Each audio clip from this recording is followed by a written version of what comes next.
Hi! Hello! నమస్తే. This is Suvarna. Welcome to Suman TV. So, ఈ మధ్య కాలంలో ఎక్కువగా బ్యాక్ పెయిన్ సమస్యలు మనం చూస్తూ ఉన్నాం. అసలు దానికి ప్రధాన కారణం ఏంటి? బ్యాక్ పెయిన్ రాకుండా ఎలాంటి జాగ్రత్తలు తీసుకోవాలి? ఎలాంటి ఆహారం తీసుకోవాలి? వీటన్నిటి గురించి మనతో మాట్లాడడానికి ఈపీఆర్ హాస్పిటల్స్ నుంచి డాక్టర్ సుధాకర్ గారు ఉన్నారు. ఆయనతో మాట్లాడదాం. నమస్కారం డాక్టర్ గారు. నమస్కారం. సో, ఈ మధ్య కాలంలో చాలా ఎక్కువగా చూస్తున్నాం. అందరిలో కూడా కామన్‌గా అయిపోతుంది. బ్యాక్ పెయిన్ సమస్యతో బాధపడుతున్నామని అందరూ చెప్తున్నారు. ఒకప్పుడేంటంటే కొంచెం ఏజ్ ఎక్కువైన తర్వాత బ్యాక్ పెయిన్స్ వస్తాయి. అవును. బరువైన పనులు చేసిన తర్వాత, ఒక వయసు అయిపోయిన తర్వాత బ్యాక్ పెయిన్స్ చూస్తున్నాం. ఇప్పుడు కాలేజ్‌కి వెళ్ళేవాళ్ళు బ్యాక్ పెయిన్ అంటున్నారు. జాబ్ చేసేవాళ్ళు బ్యాక్ పెయిన్ అంటున్నారు. అందరూ ఈ ఈ ప్రధానంగా చూపిస్తున్నారు ఈ సమస్యని. అసలు ఎందుకొస్తుందంటారు బ్యాక్ పెయిన్? బ్యాక్ పెయిన్‌కి గల కారణాలు చూసుకుంటే అంటే మెయిన్‌గా ఏంటంటే ప్రాపర్ ఎర్గోనామిక్స్ లేనప్పుడు. ఇప్పుడు ఫర్ ఎగ్జాంపుల్ వెదర్ స్టూడెంట్ గాని అంటే మేము ఇంటర్మీడియేట్ స్టూడెంట్స్‌లో కూడా చూసాం. అంటే ఎస్పెషల్లీ లాంగ్ టర్మ్ కోచింగ్ అని చెప్పేసి తర్వాత ఎంసెట్ కోచింగ్, ఐఐటీ కోచింగ్ అని వెళ్ళే స్టూడెంట్స్‌లో కూడా కంటిన్యూయస్‌గా కూర్చొని చదువుతూ ఉంటారు. అప్పుడు ప్రాపర్ ఎర్గోనామిక్స్ ఉండదు. సో, ఆ ప్రాపర్ ఎర్గోనామిక్స్ లేకపోవడము అంటే కొంతమంది కింద కూర్చోవడము, కింద పడుకోవడము. ఎస్పెషల్లీ మన కంట్రీలో కింద కూర్చొని స్క్వాటింగ్ అంటే చేయటము. అట్లాంటి పనుల వల్ల ప్రాపర్ ఎర్గోనామిక్స్ లేనప్పుడు బ్యాక్ పెయిన్ రావడం. రెండోది ఏంటంటే జంక్ ఫుడ్ వీటన్నిటి వల్ల వెయిట్ ఇవాళ రేపు చూసినట్టయితే ఓవర్ వెయిట్ అనేది చాలా కామన్ సమస్య అయిపోయింది. Especially obesity and overweight has become ఇవాళ రేపు ఫిజికల్ యాక్టివిటీ, స్పోర్ట్స్ మీద ఎంఫసిస్ చాలా ఉంది. సో, అయితే that is good. But proper training లేకుండా, ప్రాపర్ వార్మప్ లేకుండా చాలామంది ఎస్పెషలీ ఇవాళ రేపు డాక్టర్స్ క్రికెట్ లీగ్ అని సాఫ్ట్‌వేర్ వాళ్ళు ప్రాపర్ అంటే ట్రైనింగ్ లేకుండా, ప్రాపర్ వార్మప్ లేకుండా సడన్‌గా వెళ్లి షటిల్ ఆడటము, క్రికెట్ ఆడటము. సో, వీటన్నిటితోటి బ్యాక్ పెయిన్స్ రావడము. అండ్ దెన్ ఇంకోటి ఇంతకుముందు చెప్పినట్టు సాఫ్ట్‌వేర్ పీపుల్ పోస్ట్ కోవిడ్ మనకి హైబ్రిడ్ వర్క్ కల్చర్ వచ్చింది. ఒక్కసారి హైబ్రిడ్ వర్క్ కల్చర్ వచ్చాక ఇంట్లో కూర్చోడం, ఇంట్లో సోఫా మీద కూర్చోడం గానీ, బెడ్ మీద కూర్చోడం గానీ, తర్వాత కింద కూర్చోడం గానీ, కింద కూర్చొని లాంగ్ వర్కింగ్ అవర్స్ అంటే ముందుకు వంగి పని చేయడం, దాంతోటి పెయిన్స్ రావడం. సో, మేము వీళ్ళందరికీ చెప్పేదేంటంటే సో, ఎప్పుడు కూడా కంటిన్యూస్‌గా కూర్చోవద్దు. కంటిన్యూస్‌గా more than half an hour కూర్చుంటే that will cause lot of problem on the disc. Especially L3, L4, L5 డిస్క్‌ల మీద చాలా ప్రెషర్ పడుతుంటది. So, every 20 minutes to half an అవర్‌కి ఒక కొద్దిసేపు ఒక 1 మినిట్ లేచి కొద్దిగా ఒక 2, 3 స్టెప్స్ ఏసి మళ్ళొచ్చి కూర్చుంటే వీళ్ళకి ఇలా నొప్పులు ఉండడం ఉంటది. ఇంకొకటి స్మోకింగ్.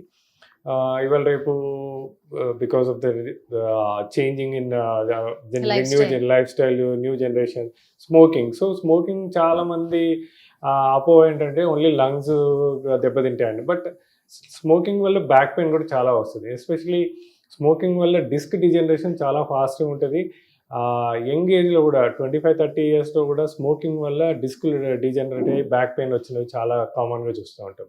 సో, ఇలా weight, obesity, smoking, lifestyle because of all these reasons back pain చాలా కామన్‌గా చూస్తుంటామండి. ఓకే.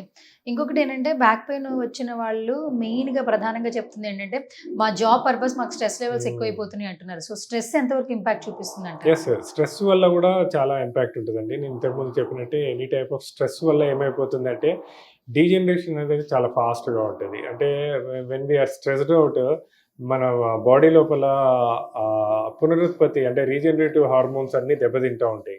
అంటే మంచి హార్మోన్స్ లేనప్పుడు ఈ ప్రాబ్లమ్స్ వల్ల ఏ డిస్క్‌లు అయితే డ్యామేజ్ అయినాయో అవి ఫాస్ట్‌గా రీజనరేట్ అవ్వదు. రెండోది ఏంటంటే స్ట్రెస్ లోపల ఏమైపోతుందంటే పీపుల్ దే స్టార్ట్ బింజింగ్. అంటే వాళ్ళకి తెలవకుండానే జంక్ ఫుడ్ మీద తినటము, ఐస్ క్రీమ్స్ తినటము, సాఫ్ట్ డ్రింక్స్ తాగటము ఇవన్నీ కూడా చాలా ఎక్కువైపోతుంటది. ప్లస్ స్మోకింగ్ కూడా ఎక్కువ చేయటము.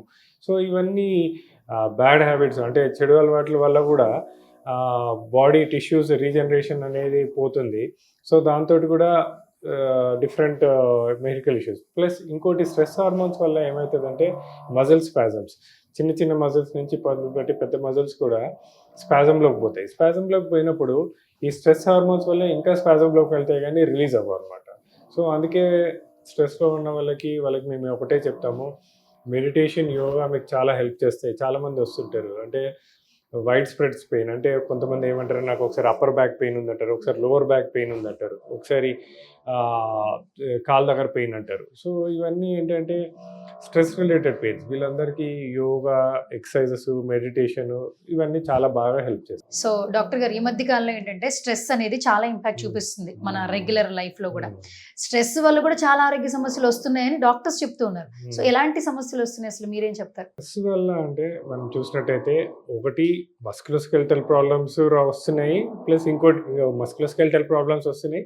ఇంకోటి ఏంటంటే స్ట్రెస్ వల్ల ఏంటంటే రిఫ్లెక్స్ అంటే యాసిడ్ రిఫ్లెక్స్, అంటే మనకి స్టమక్ లోపల యాసిడ్ రిఫ్లెక్స్ రావడము, దానివల్ల తేల్పులు రావడము, బెల్చింగ్ అలాంటి ప్రాబ్లమ్స్ ఉంటాయి. రెండోది నేను ఇంతకుముందు చెప్పినట్టు మస్కులోస్కెలిటల్ ప్రాబ్లమ్స్, అంటే ఎస్పెషలీ ఈ ఫీమేల్స్లో చూసినట్టయితే జస్ట్ చిన్నపిల్లలు ఉన్న ఏజ్, అంటే అరౌండ్ 30 to 40 years ఫీమేల్స్ ఉంటే వాళ్ళ లోపల ఏమవుతుందంటే చిన్నపిల్లలు ఉంటారు, plus they will be working women. So వాళ్ళు పిల్లల్ని రెడీ చేయాలి, ఇంట్లోపల అన్నీ ఆర్గనైజ్ చేసుకోవాలి, తర్వాత వర్క్ వెళ్ళాలి. సో ఈ type of Overload stress.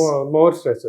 So మేము చాలా కామన్గా వీళ్ళందరిలో ఫైబ్రోమయాలజియా అంటాం. అంటే వాళ్ళకి చాలా నాన్ స్పెసిఫిక్ పెయిన్స్ ఉంటాయి. అంటే ఒకసారి నడుము నొప్పి రైట్ సైడ్ అంటారు, ఒకసారి నడుము నొప్పి లెఫ్ట్ సైడ్ అంటారు, ఒకసారి అంటే షోల్డర్ పెయిన్ అంటారు, ఒకసారి రైట్ సైడ్ షోల్డర్ పెయిన్, ఒకసారి లెఫ్ట్ సైడ్ షోల్డర్ పెయిన్ అంటారు. సో ఇవన్నీ ఏంటంటే స్ట్రెస్ రిలేటెడ్. సో వీళ్ళందరికీ ఏంటంటే ఎప్పుడైతే స్ట్రెస్ తగ్గించుకుంటారో యోగా, మెడిటేషన్ ఇవన్నీ ఏంటంటే స్లోగా ఇవన్నీ కూడా తగ్గుతుంటాయి. ఇంకోటి స్ట్రెస్ వల్ల ఏంటంటే ప్రాపర్ డైట్ ఉండదు, తర్వాత కరెక్ట్ టైంకి డైట్ తీసుకోరు. దాంతో ఏంటంటే obesity or overweight is also becoming a big issue. Especially చిన్నపిల్లలు 30 to 40 years లోపల ఫీమేల్స్ చాలామంది ఇంట్లోపల మేనేజ్ చేసి పిల్లల్ని మేనేజ్ చేసి వెళ్తున్నప్పుడు వాళ్ళ హెల్త్ గురించి పట్టించుకోరు. ఆ పట్టించుకోకపోవడంతో వెయిట్ పెరగడము, ఆ వెయిట్ పెరగడంతో మా దగ్గర 35-38 yearsకి knee joint problems, knee joints అరిగిన వాళ్ళతోటి రావడము, ఇవన్నీ చాలా కామన్గా చూస్తున్నాం.